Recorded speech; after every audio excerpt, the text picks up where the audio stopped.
Good morning, good afternoon, good evening, whatever time of the day it is you're joining us. For those of you who are actually watching this thing rather than just listening to it, it looks like I'm half in sunlight and half in shadow, but that isn't that the core isn't that man's lot in life anyway. I thought you were trying to set a mood and you were being artsy. I didn't know. Well, welcome to the Tulsa World Scene podcast, where I'm joined by the lovely and talented Jimmy Trammell and the lovelier and talented Grace Wood to talk about all things high and low in the world of culture, as well as preview some of the things that you can read about in the Tulsa World, available at fine newsstands everywhere and online at tulsaworld.com. As it's coming to the end of the year, one of the things that I personally am tasked with is assessing restaurants and recapping all that's been going on. And the other day I had a thing about a husband and wife restaurant called Golden Chef. It's about 28th and Harvard, that will close sometime after Christmas Day. They know they're going to be open Christmas Day, but after that they're not quite sure how long they'll keep it going.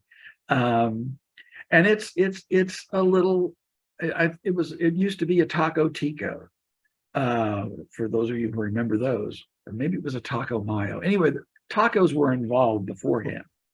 And they took it over about 22 years ago, and they make everything to order, fresh, and it's good, but they just can't keep up with it. So I'm going to have to go someplace else for fast Chinese food, which got me thinking. We all have little hole in the wall, off the beaten path, maybe, or places that we go to for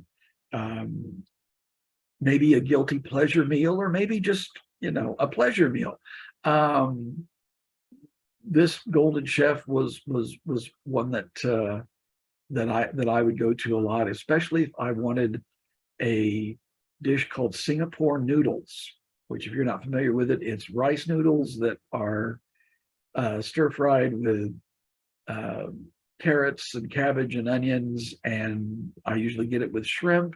And it's flavored with curry, and it can get pretty spicy depending on how heavy they do the curry. And Bobby On, the chef at, he would always ask, how spicy you want, and I would say, yeah, go for it. So it's always very good. What about you two? Are there places that I'm not saying that you'd be ashamed to be seen going into, but places that are that are off the beaten path, that are regular stops for you? We'll start with Jimmy first this time. I wish I would. I love greasy spoon, hole in the wall places, but I wish I would expand my horizon, because I always keep going back to the same one or two or three. Sometime we need to go on a mission to hit every one of these kind of places and every street in Tulsa to get a better sampling. But one of my reliable standbys is Lindemar Drive-In on the west side of Tulsa, where one of the perks is they show Andy Griffith episodes all the time on a continuous loop, so you can get your Andy Griffith fix.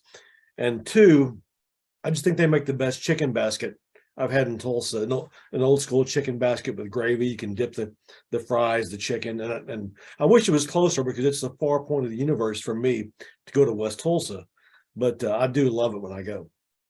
They did have a couple of outposts, or they tried to establish one on Admiral. Yep, that's right. They had a couple of locations, and it just didn't seem to work, and so they went back to the west side. So, but I remember going there on your recommendation, and yes, the chicken is pretty darn good, I have to say. How about you, Grace? For my hole in the wall restaurants, Yeah. I actually have a recommendation for you, Mr. Watts, because Oh dear. my hole in the wall favorite place is also sort of a guilty pleasure Chinese place, Golden Gate at 31st and Harvard. Have you been there? I am familiar with Golden Gate, yes. Yeah, I really love that place. I think the people who work there are just so nice and so welcoming. Every time I go in, I just feel so happy. And they have really good kung pao chicken and lo mein. I don't know if they have Singapore noodles, but you'll They have to. do not, at least not the last time I checked. What they do have, though, uh, is Chinese style spare ribs that are really, really good. Um, and they have, if you're really feeling decadent, they have a combination. I believe it's 13, which says a lot right there, where it is sweet and sour shrimp and the spare ribs, and they give you a boatload of these things. Mhm. But yeah, no, I'm very familiar with. In fact, that's just down the block from the Golden Chef that I was talking about. So yeah, I'm familiar with that. What about in any other place that that you all hit regularly, or feel you should hit more often? Another place that I hit probably way too regularly is Ponchos on like 11th and Harvard, I think it is. Um, Okay. 24-hour Mexican food. It's so good. I've spent many a late night there with my friends. And they just have the best quesadillas, really good tacos, just every, you know, sort of Mexican item that you could want, they have, and so good. And yeah, really love it. Really appreciate that they're open 24 hours and they have a 24-hour drive-through as well, which is really nice. So Ponchos is probably my other guilty pleasure. You How know, about Billy's on the Square used to be our own personal hole in the wall right below the Tulsa Whirl, Oh or just yeah, down the street from the Tulsa Whirl. But since they're gone, the only way I can get their great onion rings is to go to a BOK Center show. So I may be buying BOK tickets just to get the onion rings from Billy's in the exactly, Square. exactly. Or I guess there's no way to get into the BOK just to eat. You have to have a ticket to a show. Otherwise, yeah, I onion rings and a Theta burger from Billy's. That was the epitome of good eating. Trying to think, there's so many. If I've always been partials to Arnold's old fashioned burgers, also on the west side. They do a great job, and so yeah, I mean there's all kinds of things, but sometimes you need to get away from the fine dining stuff and just indulge and enjoy yourself. So, well, speaking of indulging yourself, I believe there is the old hair metal craze back in the 80s and 90s. That was an indulgent time. I think, Jimmy, you're going to be sharing an unusual bit of history from that era.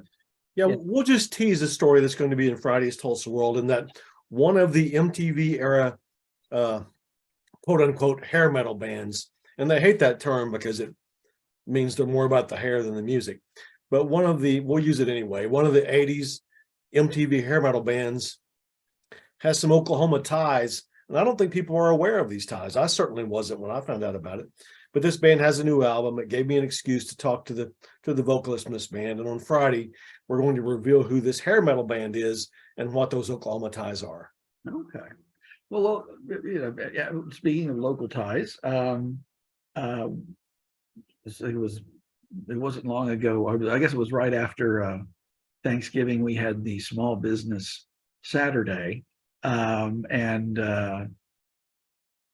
for those who didn't take advantage of that, I think, Grace, you have some advice for making your local retailers merry and bright for this holiday season. Yeah, I put together a gift guide for the 2022 Christmas holiday with a couple different local vendors who gave some really unique recommendations from each of their stores for people, your family members, your friends, if you have like a coworker gift exchange, all kinds of different recommendations. So that'll come out this Saturday. So be sure to check that out. Okay. All right. Well, we'll have on Sunday an interview with Jose Luis Hernandez. He has released 2 solo piano albums this year. He's a Tulsa musician. He runs the educational program Sistema Tulsa that's based out of Boston Avenue Methodist. But he's produced 2 solo piano albums. One is called Devotions, which are arrangements of hymns and other sacred music in a very classical music style. But the other one is called Christmas is Here, and it's holiday songs, more of a jazz feel to it.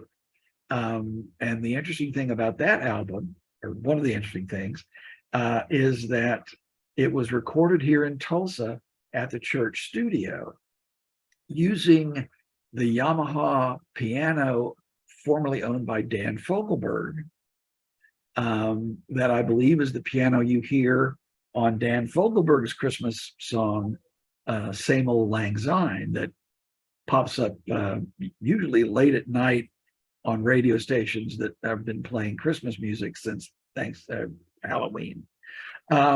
So talking about that, about the connection that playing another person's musical instrument has on the music that another artist makes, and we'll have that coming for this Sunday. One of the biggest things that happened in Tulsa was the filming of Tulsa King, where Sylvester Stallone was presented with a donut at the airport that had his face printed on it. That doesn't happen much, but I believe that has it ended its run this season. Well, actually, the midpoint of Tulsa King arrived on Sunday. The showrunner Terrence Winter, I thought it was a 10-episode season 1. He said he thinks it's going to be 9 because 2 episodes were combined into 1, maybe a big finale, I don't know. But regardless, we're at the midpoint this Sunday. And so I will try to catch up readers on what's happened so far in this fish out of water tale about Sylvester Stallone being a gangster in Tulsa, Oklahoma. I like the show, enjoy the show. Think it's interesting to see what's going to happen next. If I had negatives, it would be that Tulsa is portrayed as more, I can't pronounce rural, but that's what I'm going to try to say. It's more rural than what it is. A horse walking down Main Street, I'm not sure that happens. Or a horse, not Main Street. Not for a while, that's for sure. Yeah. And also the majority of it was filmed in Oklahoma City. Some parts were filmed in Tulsa, and bad, good, or indifferent, Tulsa and Oklahoma City do not look alike. They just don't. Yeah. And when I see Oklahoma City on screen, and I can tell that's Oklahoma City. Yeah. Okay. Well, did I read correctly that it will be renewed for another season? Yeah, after 3 episodes, they immediately announced that it was coming back for a second season. Okay. All right. Well, hopefully they'll wise up and show us for who we are, but then that might get in the way of the story they want to tell. So, well, I believe that will do it for this particular episode of whatever we call this thing. Does this have a name? I don't think it does. Anyway, we appreciate you all sticking with us through all of this. And on behalf of Jimmy Trammell and Grace Wood, we wish you a pleasant good day. Yeah. Bye.